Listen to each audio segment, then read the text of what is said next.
बिहारी लाल की जय, शंकर भगवान की जय, हनुमान जी महाराज की जय, राधा रानी सजदारी की जय, संत समाज की जय, अपने अपने गुरुदेव भगवान की जय। राधा राधा कृष्णा कृष्णा, राधा राधा कृष्णा कृष्णा। लगन हरि से लगावेंगे, जो होगा देखा जाएगा। लगन हरि से लगा बैठे, जो होगा देखा जाएगा। भगवान से लगन लगाने में ही हम सभी जीवात्माओं का कल्याण है। भगवान से जिसने लगन लगा ली, समझ लो इस भवसागर से उसको पार होने का भगवान ने उसके ऊपर बहुत बड़ी दया की। भगवान के नाम से ही वो पार होगा और किसी से पार होने की संभावना नहीं है। भगवान की इतनी अटूट महिमा है, जिस किसी को भगवान पकड़ लेते हैं फिर उसको छोड़ते नहीं, जीवन भर उसका साथ देते हैं और इस संसार से जाने के बाद भी उसका नाम कर देते हैं। ये भगवान की बहुत बड़ी हम सभी मनुष्यों पर कृपा है। भगवान के सुमरन से ही इस जगत में हम सभी का कल्याण है। चाहे कुछ भी कर लो, भगवान के सुमरन के बिना इस संसार में कुछ भी नहीं। इसीलिए भगवान हम सभी को बार बार समझाते हैं कि समय रहते इस भवसागर से पार होने के लिए भगवान की शरणागति ले लो। समय निकल जाने के बाद फिर मत कहना कि भगवान ने समय नहीं दिया। भगवान हम सभी को समय देते हैं और आगे भी देते रहेंगे। जब तक ये संसार है, भगवान हमेशा हमारा और आप सभी का साथ देते रहेंगे। कहते हैं ये 7 जन्मों का बंधन है, भगवान हमेशा निभाते हैं। पर हम लोग भगवान के प्रति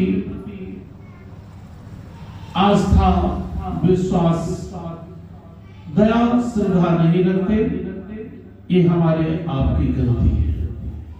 भगवान की इसमें कोई गलती नहीं, गलती तो हम सभी की है। जो भगवान के उपकारों को भूल जाते हैं और संसारिक बंधनों में बंध जाते हैं। ये बंधन ही है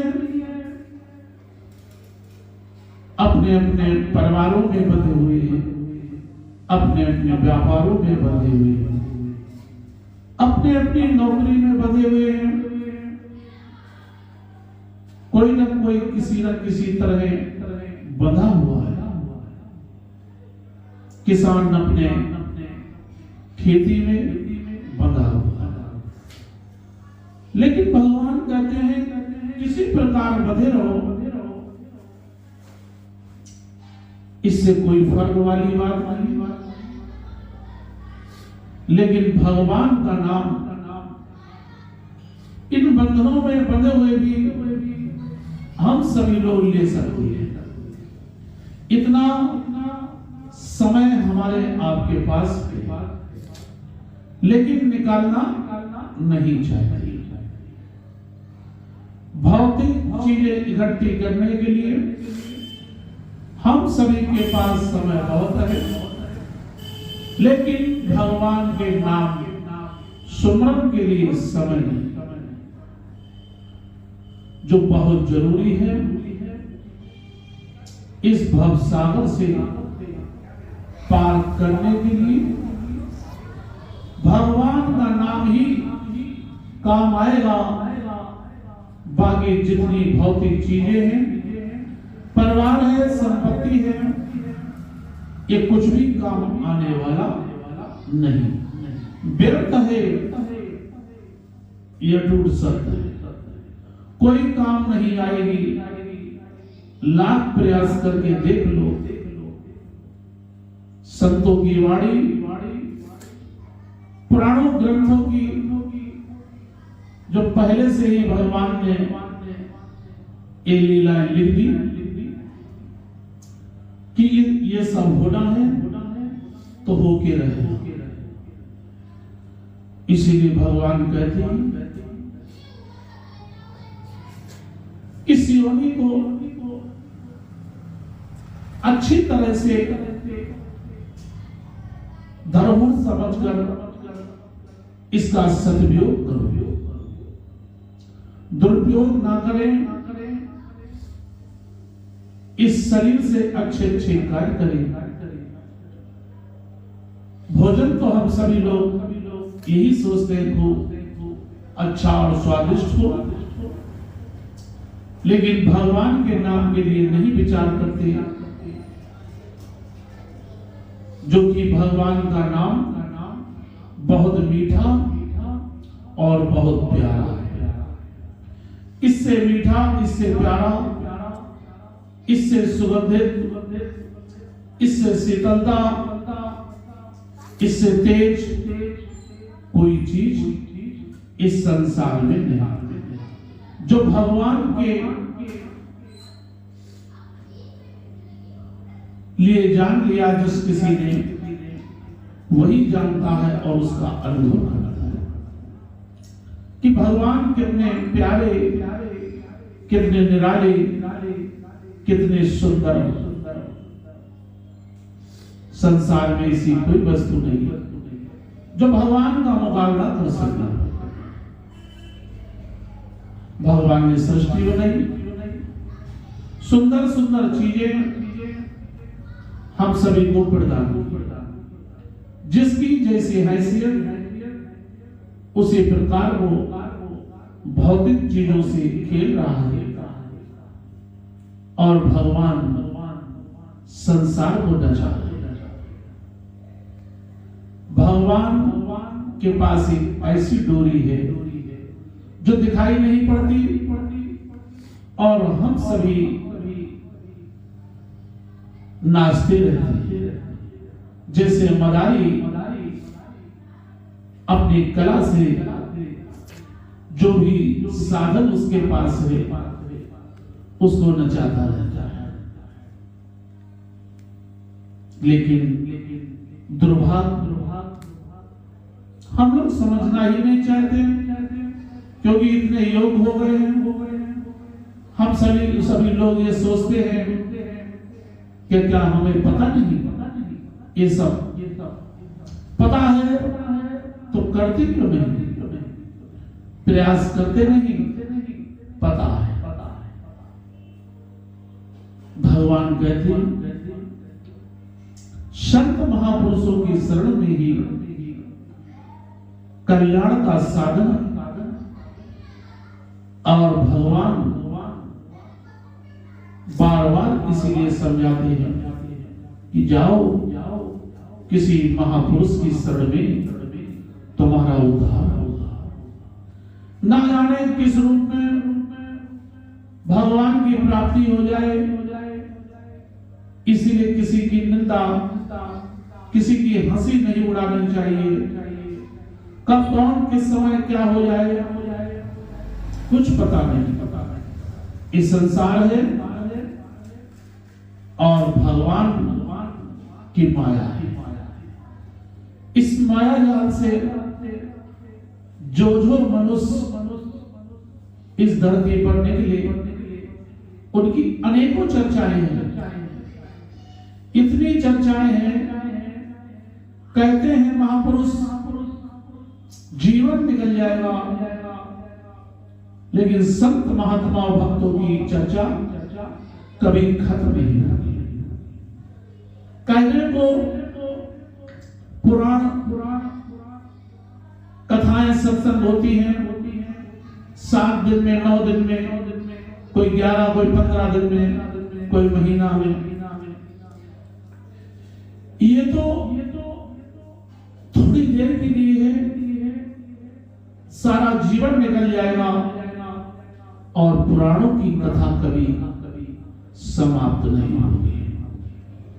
इतनी चर्चाएं भगवान की हैं कि सुनते सुनते थक जाओगे, लेकिन कभी पूर्ण नहीं होगी। ये तो भाव है। हमने 7 दिन की कथा सुनी, किसी ने 9 दिन की सुनी, उसके बाद जीवन में उतारा नहीं, फिर उलझ गए उसी संसार के चक्कर में। तो काटते रहो 84 योनियों में चक्कर भ्रमण करते हो। भगवान का कुछ नहीं बिगड़ेगा, बिगड़ेगा तो हम सभी का। जो भगवान के शरणागति हो जाता है वो बहुत बड़ा सौभाग्यशाली होता है। ये अनमोल धरोहर भगवान की दी हुई है। इसीलिए भगवान कहते हैं, संत महापुरुष कहते हैं कि जब तक ये जीवन है भगवान का सुमरन करते जाओ, बाद में पछताना पड़ेगा। फिर मत कहना कि मैंने कोई ऐसा काम नहीं किया, जाने के बाद क्या करोगे। जीते जी का साथ है, मरने के बाद कोई किसी का साथ नहीं देता। चाहे कितना इंसान एक दूसरे से प्रेम करे, लेकिन जैसे ही राधे राधे होता है और उसको घर से निकाल दिया जाता है। कोई कीमत नहीं, जाओ और मिट्टी में मिल जाओ। लेकिन जो जीवन भर साथ देता है और मरने के बाद भी साथ देता है, उस पर इतना प्रेम नहीं लुटाते। अगर इतना प्रेम भगवान से किया होता तो हे जीवात्माओं, मनुष्यों, हमारा आपका उद्धार हो गया। भगवान से जिसने इतना प्रेम किया वही उद्धार हुआ। ये वेद पुराण में कोई बनावटी बात नहीं। भगवान तो प्रेम के भूखे हैं, भाव से मना लो, भगवान खुश हो जाएंगे। और भगवान को क्या चाहिए? भगवान इतने सरल, लेकिन हम आप प्रयास नहीं करते कि भगवान की लीलाओं पर ध्यान दें और अपने जीवन में सरलता लाए। भगवान बड़े दयालु कृपालु, लेकिन हमारे आपके अंदर विकारों ने घर बना रखा है, वही हम सभी को भटकाता है। भगवान कहते हैं एक साथ नहीं छूटेगा, धीरे धीरे विकारों को दूर करो। किसी समय कोई विकार अपने हृदय से निकाल लो, कभी किसी समय कोई विकार अपने हृदय से निकाल लो और स्वच्छ साफ बन जाओ। इतने सुंदर बन जाओ कि पूरे संसार में आपकी खुशबू फैल जाए। ऐसी कोई जगह नहीं जहां भगवान की चर्चा ना होती हो, चाहे वो भारत हो चाहे विदेश हो, भगवान की चर्चा हर जगह।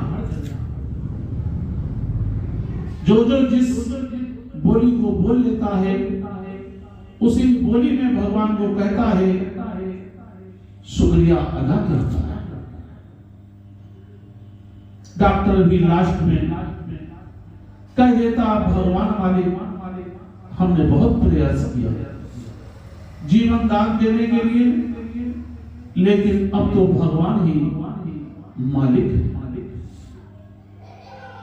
डॉक्टरों का भी दूसरा रूप भगवान माना गया है। मरीजों की जान बचाने में पूरी कोशिश करता है, लेकिन आखिरी में यही कहता है कि इसकी जान अब तो भगवान के हाथ में है, हमारे आपके हाथ में किसी के नहीं। इसीलिए कहते हैं चलते फिरते उठते बैठते खाते पीते नाचते गाते सोते जागते,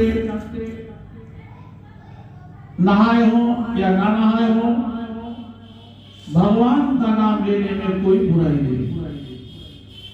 हाथों से काम करना है, पैरों से चलना है, कानों से सुनना है, अपने शरीर के अंगों से कोई भी कार्य करो, लेकिन मुख आपका सदैव खुला रहता है। इससे आप नाम 24 घंटे ले सकते हैं, लेकिन 24 घंटा कोई नहीं लेता। रात्रि में हम सभी को सोना भी होता है। जब आपकी मर्जी हो, भगवान का नाम स्मरण करते रहो। जब तक दीक्षा नहीं ली, जब तक उनका नाम स्मरण करो और इतना मन लगा लो भगवान के प्रति कि उसके बगैर रह नहीं सकते। उसके बाद कर्तव्यों को पूरा करो, अपने बच्चों के जो कर्तव्य है हमारे आपके माता पिता के, उनको पूर्ण करो और भगवान की शरणागति में हो जाओ। जितनी जल्दी शरणागति हो जाओगे उतना ही अच्छा है। तो भगवान का कर्ज हम सभी पर है। ये जो सांसें हम आप लेते हैं, ये बहुत बड़ा कर्ज है भगवान का। इस कर्ज को चुकाने के लिए भगवान का नाम लेना बहुत जरूरी है, तभी हम सभी का कल्याण संभव है, अन्यथा नहीं। इसीलिए भगवान कहते हैं संत महापुरुष की शरण में जाओ और उनसे दीक्षा प्राप्त करो।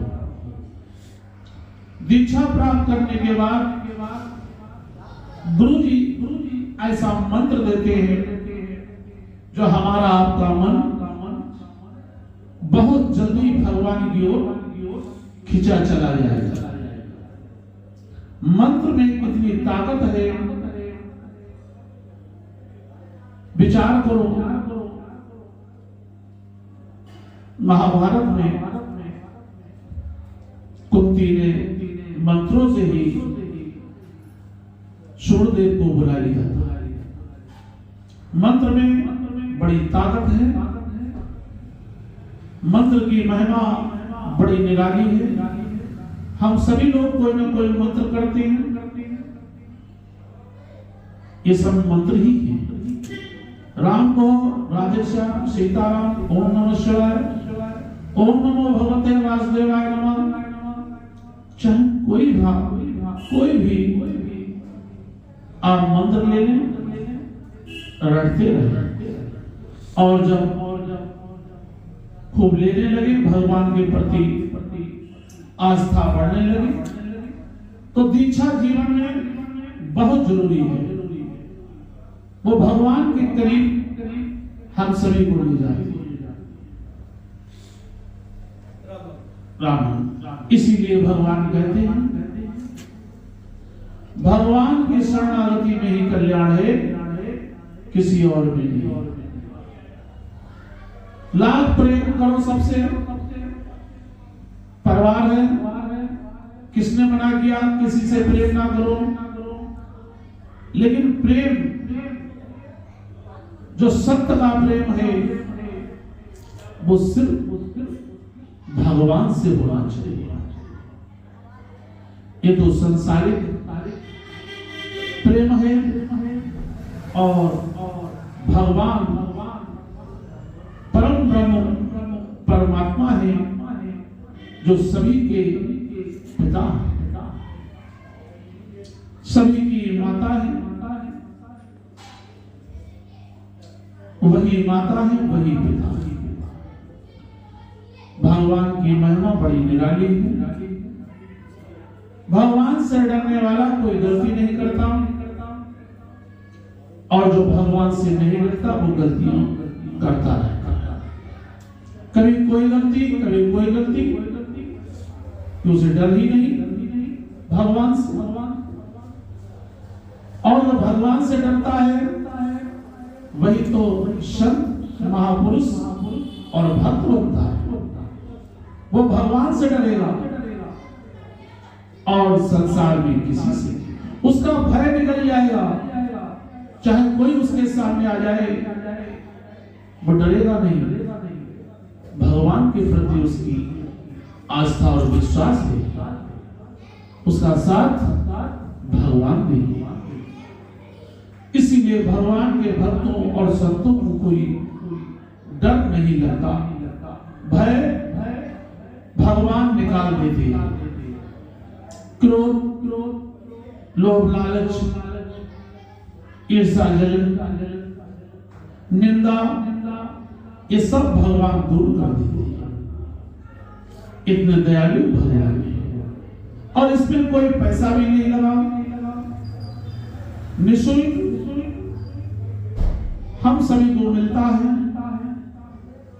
और भगवान इसका कोई दाम नहीं देते। कहते हैं बस तू मेरा नाम रटता जा, मैं तेरा उद्धार कर दूंगा। इसीलिए भगवान की चर्चा हम सभी को कहीं ना कहीं दो चार लोग मिल जाए तो भगवान की चर्चा करना चाहिए। भगवान की चर्चा जहां कहीं भी होती है उसी को सत्संग कहते हैं। सत्संग जहां भगवान की चर्चा, उसी का नाम ही सत्संग है। शब्द का नाम सत्संग है, और गलत बातों का नाम कुसंग है। उससे कुछ नहीं मिलना है, और हमारे आपके अंदर के पूर्ण छिड़ हो जाती है। और भगवान का नाम लेने से पूर्ण की प्राप्ति होती है। जैसे हम आप मेहनत करते हैं, मजदूरी करते हैं, नौकरी करते हैं, व्यापार करते हैं, और धन इकट्ठा करते हैं अपने सुख के लिए, इसी प्रकार पुण्य इकट्ठे होते हैं भगवान के नाम लेने से। इसीलिए भगवान कहते हैं असली धरोहर भगवान की है, कोई छीन नहीं सकता, चाहे जंगल में हो, चाहे विदेश में हो, पूरे संसार में भ्रमण करना, ये संपत्ति आपसे कोई छीन नहीं सकता। ये अनमोल खजाना तेरे अंदर विराजमान है, कोई इसको ले नहीं सकता। अगर तेरे सामने कोई मारने वाला भी आ जाए तो तू भगवान का नाम लेता जा। अगर नाम लेते लेते उसके द्वारा तेरी मौत भी हो गई तो तेरा जीवन कल्याण हो जाएगा, दोषी वो हो जाएगा। अब तुझे तो जाना ही है, भगवान का नाम लेते लेते किसी भी अवस्था में किसी से डरने की जरूरत नहीं। मौत तो एक दिन आती ही है, काल सभी के ऊपर 24 घंटा मंडराता रहता है। कब मौका मिले मैं इसको ले जाऊं। भक्तों को कोई डर नहीं, संतों को कोई डर नहीं। जो असली संत है उनकी बात है, नकलियों की तो बहुत खान है। इतने संत, इतने साधु आज से 20, 25, 30 साल पहले नहीं थे जितने आज हो। बैठो व्यास गद्दी पर, मना किसने किया? लेकिन व्यास गद्दी पर बैठने का अधिकारी मैं तो कहता हूं जाति से नहीं अपने कर्म से होती है। उसके अंदर क्या त्याग है, क्या उसका खान पान है, ये होना चाहिए ठीक। पूरी जानकारी होनी चाहिए कि किसका क्या त्याग है। दास बनने में ही फायदा है। दास बनो भगवान के और भगवान का सुमरन करो, इससे बढ़िया आनंद किसी में नहीं। इसीलिए भगवान कहते हैं तुम मेरी शरणागति हो जाओ, मैं तेरा बेड़ा पार कर दूंगा। इतना अनमोल धन तुझे दूंगा जिसको तू रख नहीं पाए। वो भगवान का नाम है। सुमरन करो और अपने जीवन को भगवान के हवाले कर दो। सारी चिंताएं, फिक्र भगवान को दे दो और तुम स्वतंत्र हो जाओ। कभी कोई भी वक्त आ जाए, भगवान का धन्यवाद करो।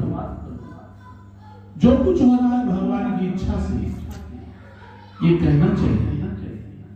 हमारे हाथ में कुछ भी नहीं, ये जो भी कुछ हो रहा है भगवान की इच्छा से हो रहा है।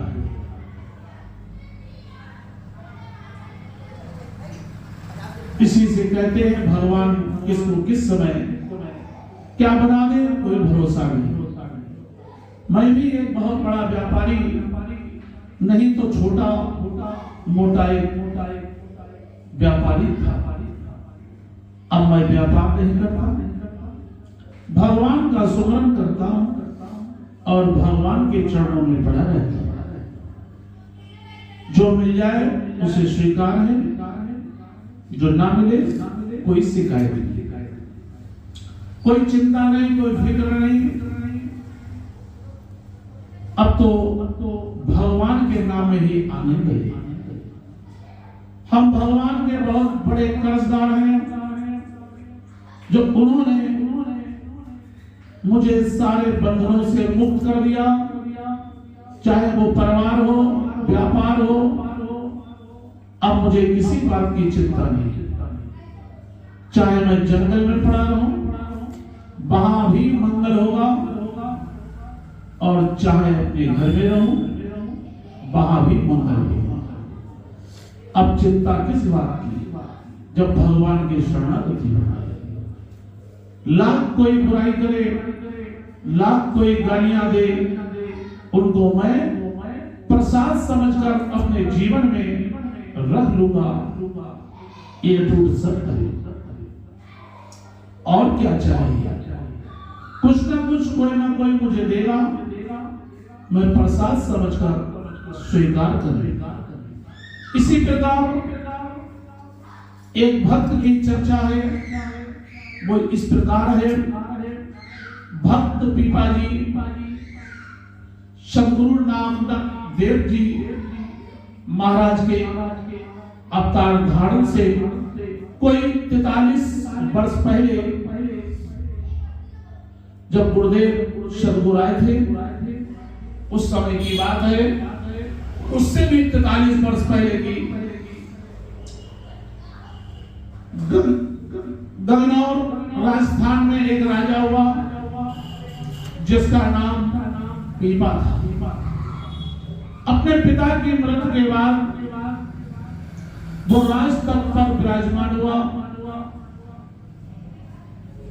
कहते हैं जो लोग अपनी कमाई स्वयं करके बड़े होते हैं, धनवान होते हैं,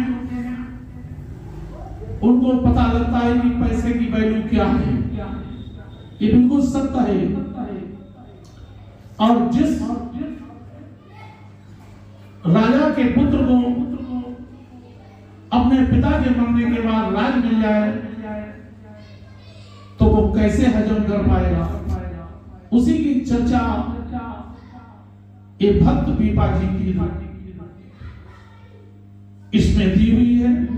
ध्यान से सुने और विचार करें। विराजमान हुआ वो युवा तथा सुंदर राजकुमार था। हष्टपुष्ट सुंदर, वजीरों की दयालुता के कारण वो कुछ वासनावादी हो गया। वासनावादी हो गया था। उसने अच्छी से अच्छी रानी के साथ विवाह कराया। इस तरह उसकी दिलचस्पी बढ़ती गई तथा कोई 12 राजकुमारियों के साथ विवाह कर लिया।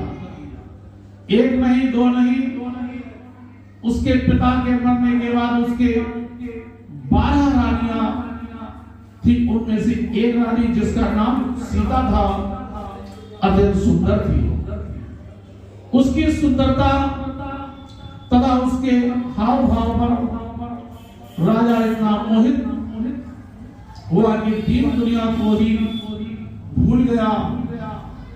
वो उसके साथ ही प्यार करता रहता, जिधर जाता उधर उसी को देखता रहता।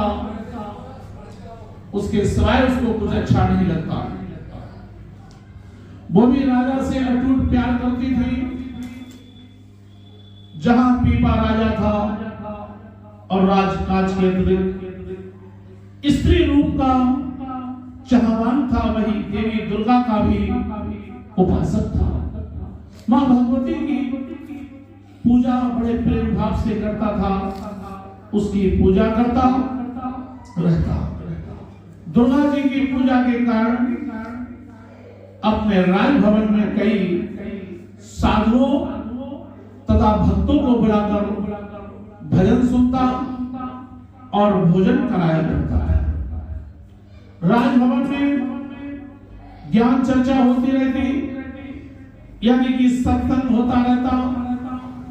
उस समय रानियां भी सुनती तथा साधु और ब्राह्मणों का बड़ा आदर करती। उनका सिलसिला इसी तरह चलता गया। वो सिलसिला इसीलिए था कि उसके पूर्वज ऐसा करते आ रहे थे तथा कभी भी पूजा के बिना नहीं रहते थे। इतने बड़े राजा महाराजा होकर भी उन्होंने कभी पूजा पाठ नहीं छोड़ा। ये परंपरा उनके यहाँ चलती रहती थी। कहते हैं कितना भी धनवान हो जाओ, लेकिन भगवान को ना भूलो।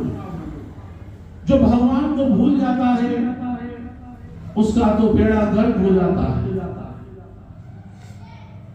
उन्होंने राजभवन में मंदिर बनवा रखा था। उस समय भारत में वैष्णवों का बहुत बोलबाला था। वो मूर्ति पूजा के साथ साथ भक्ति भाव का उपदेश करते। शहर में वैष्णवों की एक मंडली आई। राजा के सेवकों ने उनका भजन सुना तथा राजा के पास आकर प्रार्थना की कि महाराज, शहर में वैष्णव भक्त आए, हरि भक्ति के गीत बड़े प्रेम तथा रसीले सुर में गाते हैं। वो सुनकर राजा ने उनके दर्शन के लिए इच्छा व्यक्त की। उसने अपनी रानियों से कहा, रानी सीता बोली, महाराज इससे अच्छा और क्या हो सकता है, अवश्य चलो। राजा बीबा पूरी सलाह तथा तैयारी करके संत मंडली के पास गया। उसने हाथ जोड़कर प्रार्थना की कि हे भक्तजनों, आप मेरे राजमहलों में चरण डालकर पवित्र करें। तीव्र इच्छा है कि भगवान की महिमा श्रवण करें तथा भोजन भंडारा करके आपकी सेवा का लाभ प्राप्त हो। कृपा करें, प्रार्थना स्वीकार करो। ये पीपा के शब्द थे जो इस वक्त राजा था। संत मंडली के मुखी ने आगे से उत्तर दिया, हे राजन, यदि आपकी यही इच्छा है तो ऐसा ही होगा। सारी मंडली राजभवन में जाने को तैयार है। भंडारे तथा साधुओं के लिए आसन का प्रबंध करो। पीपा एक राजा था, उसने तो आदेश ही देना था। सेवकों को आदेश दिया, सारे प्रबंध। एक बहुत बड़ी खुली जगह में फर्श बिछ गए तथा संत मंडली के बैठने का प्रबंध किया। भोजन की तैयारी भी हो गई।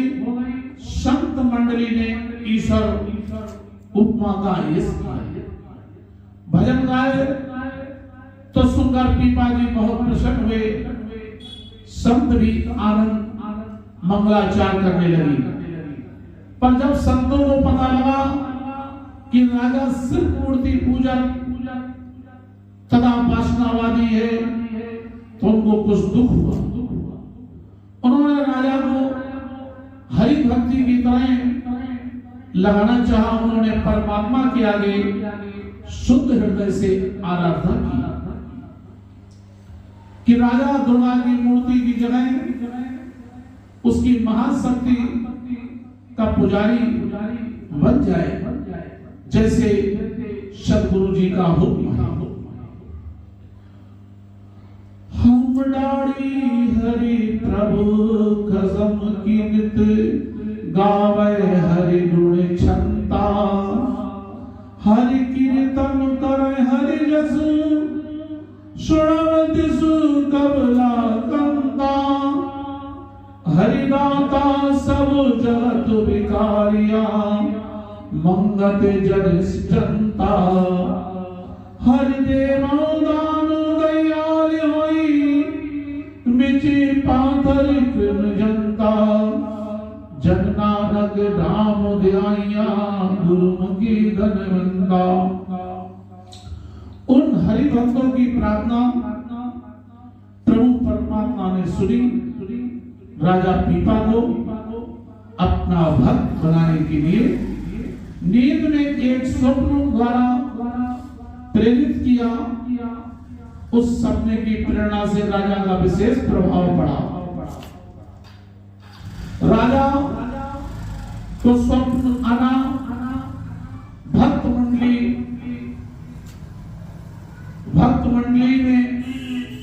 से उठकर राजा पीपा अपने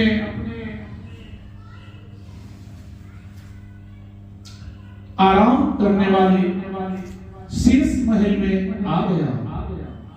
वो अपनी रानी सीता के पास सो गया। जैसे पहले वो सोया करता था, उसकी सैया मखमली थी तथा उसमें उस पर विभिन्न प्रकार के फूल और खुशबू फेंकी हुई थी। उसको दीन दुनिया का ज्ञान नहीं था। उस रात राजा को एक स्वप्न आया। वो स्वप्न इस तरह था, स्वप्न में जैसे राजा अपनी रानी सीता के साथ प्रेम क्रीड़ा कर रहा था, वो बड़ी मस्ती के साथ बैठी थी कि शीश महल के दरवाजे अपने आप खुल गए। उनके खुलने से एक डरावनी सूरत आगे बढ़ी। जैसे कि राजा ने सुना था कि दैत्य होते हैं, तथा दैत्यों की सूरत के बारे में मैं भी सुना था, वैसे ही सूरत उस दैत्य की थी। राजा डर गया तथा उसके मुंह से निकला, दैत्य आया है, दैत्य आया है। वो तो नरसिंह के जैसा था। राजा के पास आकर उस भयानक शक्ति ने कहा, हे राजा सुन, लोग दुर्गा की पूजा करना, नहीं तो तुम्हारी मृत्यु हो जाएगी। ऐसा संदेश देकर वो शक्ति पीछे मुड़ गई तथा दरवाजे के पास जाकर अदृश्य हुई। उसके जाने के पश्चात राजा इतना भयभीत हुआ कि उसकी नींद खुल गई। शरीर पसीने से लथपथ तथा उसने अपनी पत्नी सीता को जगाया, जो आराम से सुख की नींद सोई थी। हे रानी उठो, शीघ्र उठो। रानी उठी तथा उसने हाथ जोड़कर प्रार्थना की, हे नाथ, क्या आज्ञा है? पीपा आओ, दुर्गा के मंदिर चले। सीता इस समय ना, अभी तो आधी रात है। दूसरा स्नान, पीपा, कुछ भी हो अभी जाना। चलो, मेरा हृदय धड़क रहा है। बहुत भयानक सपना आया है। पतिव्रता नारी सीता उठी, राजा के साथ चली तथा दोनों मंदिर पहुंचे। राजा पीपा ने जाते ही दुर्गा देवी की मूर्ति के आगे स्वयं को समर्पित किया तथा आगे से आवाज आई, मैं पत्थर हूँ, हरि भक्त के लिए संगों के साथ लगन लगाओ, भाग जाओ। ऐसा कथन सुनकर राजा उठ बैठा। वो एक तरह से डर गया था। वो सीता को साथ देकर वापस अपने महल गया। संतों से बात करते दिन निकल गया तथा सुबह हुई तो स्नान करके पूजा की सामग्री लेकर संतों को मिलने जाने के लिए तैयार हो गया। ऐसी भगवान की महिमा होती है जब भगवान अपना बनाते हैं। भगवान ने अनेकों भक्तों को सही मार्ग दिया है।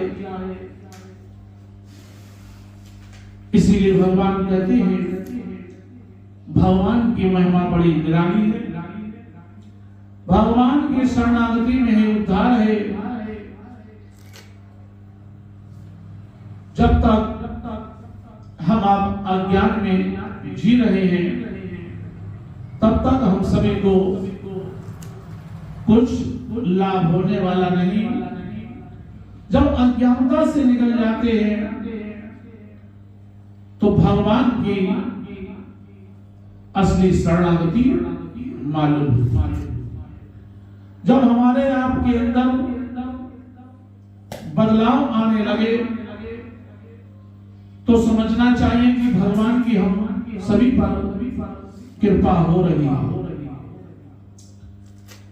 जब हम आप समझें कि हमारा मन भगवान की ओर लग रहा है, हम आप समझे हमारे के अंदर आपके अंदर दया होने लगी है। हम आप जब समझने लगे कि हमारे आपके अंदर विश्वास बढ़ने लगा है और हम आप समझे हमारे आपके अंदर श्रद्धा जागी, इसी तरह अनेक धर्म की चीजें हमारे अंदर आपके अंदर आने लगे और उस पर चलने लगे, तो समझना चाहिए कि भगवान हम पर विशेष दया करने वाले हैं। हमारे आपके द्वारा कोई न कोई ऐसा कार्य भगवान कराना चाहते हैं जिसको हम आप समझ नहीं पाते, ना समझ पाएंगे। भगवान ऐसी लीला रचते हैं, इसीलिए भगवान कहते हैं कि संत महापुरुष की शरण में जाओ, तुम्हारा कल्याण जरूर होगा। वो आपको सही मार्ग देंगे। चाहे कितने बड़े योगी आपके अंदर बहुत भक्ति बढ़ जाए, चाहे जितना आप दान पुण्य करें, हवन यज्ञ करें, लेकिन जब तक दीक्षा हम आप नहीं लेंगे, भगवान नहीं अपनाएंगे। ये बिल्कुल अटूट शब्द है। मेरे ऊपर तो बीती है। मैंने भी कभी सोचा कि क्या फायदा दीक्षा लेने से, भगवान का नाम ले तो रहे हैं, लेकिन भगवान की ऐसी कृपा, ऐसी महिमा, ऐसी दया कि उन्होंने पल में दीक्षा दिलवा दी और गुरु जी हमारे बड़े सुंदर भाव के हैं।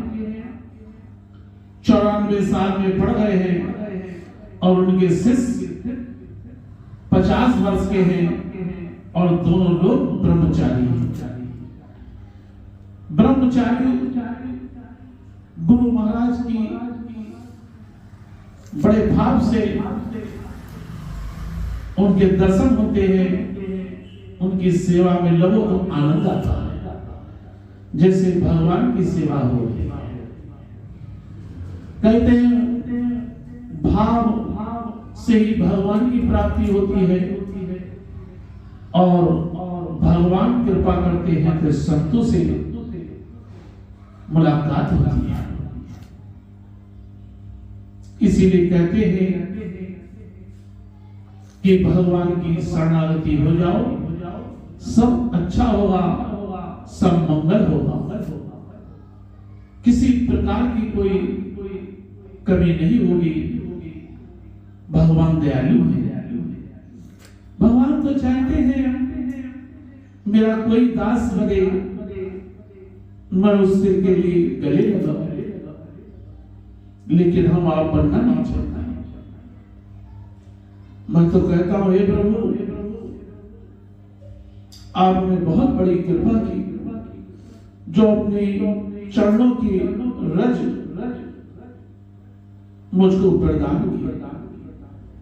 अब जीवन में कोई चीज की आवश्यकता नहीं, चाहे वस्त्र हो, चाहे धन संपत्ति हो, चाहे परिवार हो।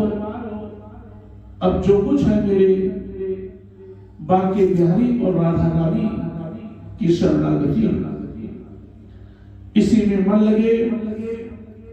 जीवन में हमारे द्वारा किसी को कष्ट न हो, यही प्रयास करते हैं, और हमारे द्वारा किसी को अगर कष्ट होता हो उसके लिए हम क्षमा चाहते हैं। पता नहीं किस वक्त, कहां और किस जगह भ्रमण में जाना पड़ेगा। अब तो ये जीवन भगवान के हवाले है। रबता जोगी बहता पानी।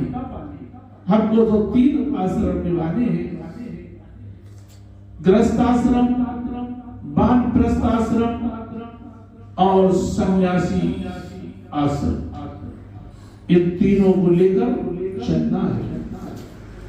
भगवान जिस हाल में रखेंगे रहेंगे, इसमें कोई संशय की बात नहीं। जो मिल जाए वो भोजन कर लिया करेंगे, जो ना मिले तो ऐसे ही रहेंगे। लेकिन विश्वास है अपने ठाकुर पर, वो कभी भूखा नहीं रहा। ये मैंने जीवन में अनुभव किया है, साक्षात अनुभव हुआ है। भगवान कभी भूखा नहीं रहते। वो जब हम आप दीन बन जाएंगे तो सारी जिम्मेदारी दीनानाथ की हो जाएगी, क्योंकि वो अपने दास पर हमेशा दया करते हैं और करते रहे। अब तो उनके अलावा इस संसार में कुछ भी कीमती चीज नहीं लगती सिवाय भगवान का। भगवान से बढ़कर कोई नहीं। इसीलिए भगवान की शरणागति में ही आनंद है। सारे आनंद तुच्छ है, वो तो क्षण भर के लिए आते हैं और चले जाते हैं। लेकिन भगवान का नाम, भगवान का रस बहुत प्यारा है। संत महापुरुष कहते हैं और बचपन में हमने अपने बुजुर्गों से सुना है, और हमारे पिताजी तो भजन बना बना कर जब गाते थे तो हम लोग सुनते थे। वो कहते थे, मन लगा यार फकीरी में, जो सुख नाए अमीरी में, वो सुख है फकीरी में। फकीर बनो भगवान के, सारे सुख मिल जाएंगे। जो सुख भगवान के नाम में है, किसी में नहीं। इस संसार में सभी स्वार्थवासी हैं, सभी के अंदर कोई ना कोई स्वार्थ होता है, सभी जानते हैं, इसमें बताने की जरूरत ही नहीं। लेकिन एक भगवान ऐसे हैं जिनके अंदर कोई स्वार्थ नहीं। इसीलिए भगवान कहते हैं, भगवान को भजो बेड़ा पार हो जाए। इसी के साथ आज का प्रसंग यही तक, और आगे कल देखा जाएगा। रहे तो होगा, ना रहे तो कोई चिंता नहीं। जय जय श्री राधे, जय जय श्री राधे। राधा रानी सरकार की जय, भक्त और भगवान की जय, भगवान और भक्त की जय। जय जय श्री राधे। ओम शांति शांति।